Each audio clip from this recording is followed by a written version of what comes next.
आज आशीर्वाद देने के लिए हम नई पीढ़ी को आए हैं, तो हम चाहते हैं कि आज के कवि सम्मेलन की संचालन का दायित्व भी युवा हाथों में दिया जाए, ताकि सुरक्षित और सही समय पर ठीक से संचालित हो सके।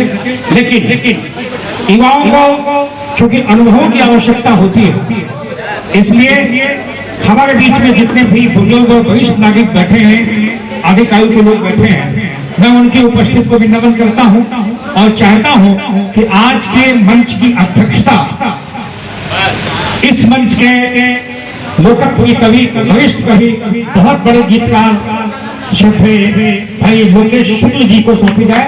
आप ताली बजा के उनका स्वागत करिए, एक माला अध्यक्ष जी को पहनाइए और इनके अध्यक्ष जी के अनुशासन में ये कवि सम्मेलन चलेगा। आपको हर रस का स्वाद मिलेगा, अच्छा आपको आनंद आएगा। आप तो बहुत अच्छे सुनने वाले लोग हैं ही, लेकिन ये कुछ सीटें खाली हैं, इधर अगर एक आगे बैठ जाए और इधर से इधर आपको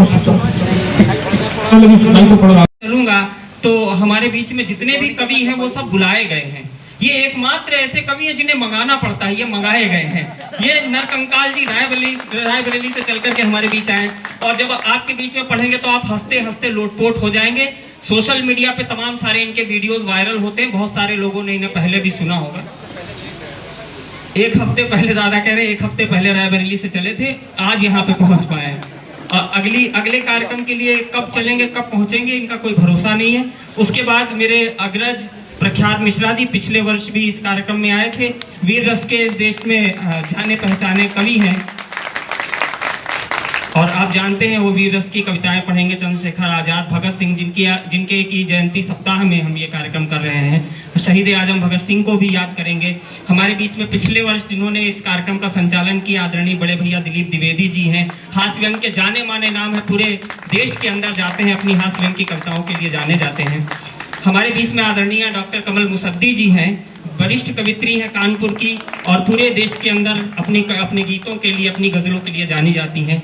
हमारे बीच जिनका की परिचय पहले ही दे दिया, आदरणीय दादा ने ही दे दिया, लोकेश शुक्ल जी हैं, वरिष्ठ गीतकार हैं। और दादा ने मुझे बताया था पिछले कुछ दिनों पहले मुझे बताया था कि जो बहुत बड़े गीतकार हुए भारत भूषण जी, उनके साथ भी आपने काव्य यात्राएं की और उनके साथ भी मंच साझा किए हैं। तो कानपुर के लिए गौरव की बात है कि वो पीढ़ी अभी तक हमारे बीच में है, वो संस्कार आदरणीय दादा के माध्यम से हमें मिलते हैं। उसके बाद आदरणीय दादा डॉक्टर सुरेश अवस्थी जी, इन्हें कौन नहीं जानता, दुनिया के 25 देशों में जाकर के हिंदी कविता के परचम को फहराने वाले, राष्ट्रपति सम्मान से सम्मानित।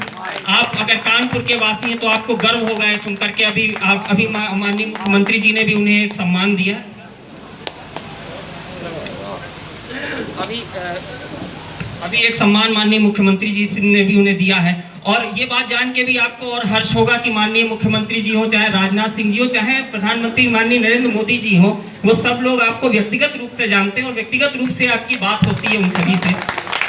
और यह कहना भी अतिशोक्ति नहीं होगी कि इस पूरे कार्यक्रम का जितना बजट होगा उतना वो एक कार्यक्रम में चार्ज करते हैं। ये उनका सिर्फ इसलिए है, उनका आशीर्वाद है जो वो हमारे बीच में बिना किसी शर्त के आ जाते हैं। उसके बाद ये थोड़ा सा साइड में हो गए हैं अजीत शुक्ला जी, ये हिरण्या कश्यप की धरती हरदोई से चल करके आते हैं, हास्य के हाहाकार की कवि है। जब आपके बीच में पढ़ेंगे तो आपको लगेगा भावना। चन्नी जी को विशेष प्रणाम। सद्भावना सम्मान दे मां शारदे, हमें ज्ञान दे। सद्भावना सम्मान दे मां शारदे, हमें ज्ञान दे। अर्जित करूं धन बुद्धि बल, संचित करूं सत्कर्म फल। अर्जित करूं धन बुद्धि बल, संचित करूं सत्कर्म फल। वंचित रहूं अभिमान से, उत्कर्ष हो अभिज्ञान से दे माँ शारदे हमें ज्ञान दे खेतों में हरियाली रहे चारों ओर खुशहाली रहे खेतों में हरियाली रहे चारों ओर खुशहाली रहे सरिता सरित पूरित रहे विषयुक्त ना वायु बहे नए शिक्षण मिले व्यवहार में पोषण मिले टूटे नहीं सपना कोई रूठे नहीं अपना कोई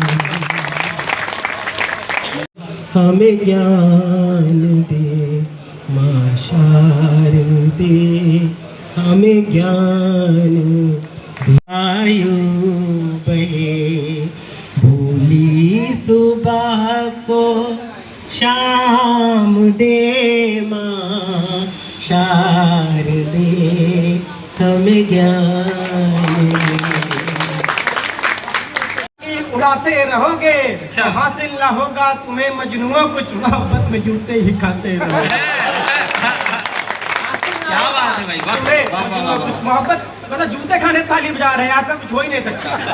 युवाओं पर भक्तों होने का आरोप लगा रहा, लेकिन जिनको राम राम करना चाहिए वो आसाराम जो 80 वर्ष की उम्र में जेल जाते हैं तो एक आपको लिखना पड़ता है, अखबार उठाकर देखिए स्वागत है भाई। कौन लोग अंदर जा रहे हैं कि झरे फूल फिर से महकने लगे हैं। क्या बात है, क्या बात है, वाह वाह वाह। और स्थितियाँ क्या है, जगह बदलते रहा करो। एक संवेदना की पंक्ति पढ़ता हूँ कि फेसबुक और ट्विटर का जमाना आ गया है, लोग इतना हड़बड़ी में रहते हैं कि अपडेट करने के चक्कर में कि पुत्र ने डाल दिया कि मेरे पिताजी की मौत हो गई, उस पर भी आदमी 700-800 लाइक दे देता है, लिख देता बधाई हो, बार बार ये दिन आए। हाँ, हम लोग इतने संवेदनहीन होते जा रहे हैं। अजीब भाई, ये सत्य घटना है। हाथ खोलना का कुछ अच्छी बात कही थी छोटी सी कदम ने कि फेसबुक पे लाइन वो सेट कर रहा था, किस्मत खुलेगी एक दिन, ये वेट कर रहा था। अब मैयत पे बात की, जब बेटा नहीं दिखा ढूंढा तो छत पे बैठा अपडेट कर रहा था, ढूंढा तो छत पे बैठा अपडेट कर रहा था। आप लोग अच्छी बातों पर कम तालियां बजा रहे हैं, इसीलिए तो देश में गलत काम ज्यादा हो रहा है। मैं पढ़ता हूँ अभी मैं कार्यक्रम में गए, लखनऊ जाना होता, प्रख्यात भाई का बड़ा शहर है, बुलाते हैं तो लखनऊ हम गए कार्यक्रम में, पुलिस वाले ने हमको रोका, हमसे कहा कि भाई आप हेलमेट नहीं लगाए तो चालान होगा। तो हमने कहा तो नदी से निकलते। दूसरे ने कहा मेरे पिताजी अगर नदी में कूदते थे तो हिंद महासागर से निकलते। अजीत शुक्ला बैठा था, इसने कहा बस इतने, हमारे पिताजी टंकी में कूदते थे टोटी से निकलते। तो जो मैं धन्यवाद ज्ञापित करता हूँ सुधीर मिश्रा जी का, जिन्होंने भव्य कार्यक्रम सजाया है। ये बहुत ही गुण मानता हूँ कि आज आप लोगों के अंदर राष्ट्रवाद, राष्ट्र का संघनाद होना चाहिए। हालांकि मैं हार चुका भी हूँ, आपको देख के नहीं लगता होगा कि इसके अंदर देशभक्ति होगी। हाँ, लेकिन कंकाल का मतलब होता है हड्डियों का ढांचा। हम अपनी वसीयत में लिख जाएंगे कि हमारी हड्डियों से देसी कट्टे बनाए जाएंगे। एक एक आतंकवादी को भूंजा जाए, हमारी देशभक्ति। हम अलग टाइप नहीं, देशभक्ति कूट कूट के भरी हुई, पहले कूटे गए फिर भरी गई, ऐसा नहीं, बहुत अच्छा है। देखिए यहाँ पे देश के अंतर्राष्ट्रीय बहुत बड़े व्यंगकार हैं, दादा सुरेश अवस्थी जी हैं, आदरणीय शुक्ला जी हैं। हमने जो कुछ सीखा इन्हीं से सीखा है। अगर कोई गलती हो जाए तो हमारी न मानना था। तो जहाँ हम लोग रुके थे वो गर्ल्स हॉस्टल था, तो वहाँ पे एक नोटिस बोर्ड लगा था कि अगर एक लड़की को छेड़ा पहली बार तो 500 जुर्माना, दूसरी को छोड़ा तो 1000, तीसरी को छेड़ा तो 1500। इसने कहा दादा बताओ मंथली पास भी बनता है। तालियां बजानी जरा जोरदार बजाओ, हल्के में। ये सारी चीजें हो गई, बहुत अच्छा लग रहा है। और कि कोई कहता कि भारत तेरे टुकड़े होंगे इंशाअल्लाह इंशाअल्लाह। मैं गया, मैंने कहा भारत तेरे टुकड़े होंगे इंशाअल्लाह कह रहे हो। 2000 का नोट दिया, हमने कहा इसके छुट्टे लाओ, तो बोला इसके तो टूटे नहीं। हमने कहा नालायक, जब एक कागज के टुकड़े नहीं कर सकते हो तो तुम्हारी औकात है कि भारत माता।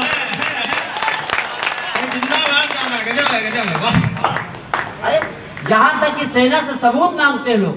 एक ने कहा कि भारतीय सेना ने सर्जिकल स्ट्राइक किया कि नहीं किया। हमने मोदी जी से कहा कि इस बार अगर सर्जिकल स्ट्राइक करवाना तो इसको तोप के आगे बांध दो, भले सबूत ना है लेकिन बबूत जरूर चली जाएगी। ये भारत देश है। अब आप लोग देश के लिए क्यों टेंशन लिए घूमते? देश तो मोदी जी चला रहे, योगी जी चला रहे, अभी हम खुद जिंदा हूँ। तालियां बजाइए, बहुत हल्के में लीजिए। अभी ये बता रहा था अजीत शुक्ला की योगी जी ने कई शहरों के नाम बदल दिए। भैया राहुल द्विवेदी जी, योगी जी ने कई शहरों के नाम बदल दिए। योगी जी ने जैसे इलाहाबाद का नाम प्रयागराज रख दिया, फैजाबाद का नाम अयोध्या रख दिया। हम कहा गुरु जब इतने नाम बदल रहे हो तो पापू आसाराम का नाम प्रेम चोपड़ा रखो। क्या दिक्कत? राहुल द्विवेदी का नाम प्रलयनाथ गोंडा स्वामी रखो, हमें कोई टेंशन नहीं। ये सब करने क्या जरूरत है? ये तालियां हमें बल संबल देती हैं, ये तालियां हमें शक्ति देती हैं कि आपकी बात आप तक पहुंचाते वक्त कहीं हमारे पैर कांपने न लगे। ये तालियां हमें ऊर्जा देती हैं कि आपकी बात आप तक पहुंचाते वक्त कहीं हमारी जबान हकला न जाए। मैं आपको एक बात का विश्वास देता हूं, मैं आपको एक बात का वचन देता हूं, जितनी देर मैं आपके बीच में हूं, जितनी देर मैं आपके बीच में कविताएं पढ़ रहा हूं, मेरी तरफ से, मेरी ओर से, मेरी ऊर्जा में, मेरी कविताओं में कहीं कोई कमी नहीं आने दूंगा। बदले में मैं आपसे एक विश्वास चाहता हूं, आपसे एक वचन चाहता हूं। जितनी देर आप मुझे यहाँ पर सुनेंगे, जितनी देर आप मेरी कविताओं को यहाँ पर सुनेंगे, आपकी तरफ से, आपकी ओर से, आपकी ऊर्जा में, आपकी तालियों में कमी नहीं आनी चाहिए। एक बार दोनों हाथ पर उठाकर तालियों की गड़गड़ाहट के साथ मुझे आदेशित करें। मैं नमन करता हूँ, मैं प्रणाम करता हूँ, ये ऊर्जा बनाए रखिएगा। मैं 4 पंक्तियों से अपनी बात प्रारंभ करता हूँ। बात जिस पूरे परिप्रेक्ष्य में ये कार्यक्रम हो रहा है वहीं से लेकर के चलना चाहता हूँ। आज देश में विभिन्न राजनीतिक पार्टियां हैं, देश में विभिन्न समाज सुधारक लोग हैं, मगर उसके बाद भी इस प्रकार की पहल करनी पड़ती है तो क्यों करनी पड़ती है? आजाद देश के हिंदुस्तान का एक इतिहास आपको बताने की कोशिश करता हूँ। बहुत सारे लोग हैं जो चंद्रशेखर आजाद जी को पूजते हैं, मानते हैं, उनके आदर्शों पर चलने का प्रयास करते हैं। मगर आपको यह जान करके आश्चर्य होगा कि जब देश स्वतंत्र की कल्पना की कि अगर स्वर्गलोक में चंद्रशेखर आजाद अपनी मां से प्रश्न करते होंगे कि मां आज हमारा बलिदान सार्थक हो गया, आज हमारा बलिदान रंग लाया, आज ये देश आजाद हो गया, उस वक्त आजादी के वक्त उनकी मां ने उत्तर दिया होगा, वो उत्तर क्या हो सकता है? 4 पंक्तियां पढ़ने की कोशिश करता हूँ, आपकी तालियां आमंत्रित करता हूँ, आपका आशीर्वाद आमंत्रित करता हूँ। स्वागत है। कि तार तार भारती की चूनर हुई थी, उस चूनर को नेता अभिनेता न सिला सके। तार तार भारती की चूनर हुई थी, उस चूनर को नेता अभिनेता न सिला सके। सागर था पास मात्र गागर की प्यास, प्यासे अधरों को लोग यहाँ पानी ना पिला सके, प्यासे अधरों को लोग पानी ना पिला सके। देश को जवाहर से लाल तो मिले परंतु, देश को जवाहर से लाल तो मिले परंतु मान स्वाभिमान तेरा लल्ला ना दिला सके, मान स्वाभिमान तुझे लल्ला ना दिला सके। जिनके लिए तू शत्रु गोलियों को खाता रहा, जिनके लिए तू शत्रु गोलियों को खाता रहा, लोग तेरी अम्मा को न रोटियां खिला सके, लोग तेरी अम्मा को न रोटियां खिला सके। नमस्कार, एमटीवी न्यूज में आपका स्वागत है। मैं हूं प्रज्ञा शुक्ला। समस्या है आपकी, जिम्मा हमारा। पहुंचाएंगे जन जन तक, तो देखते रहिए।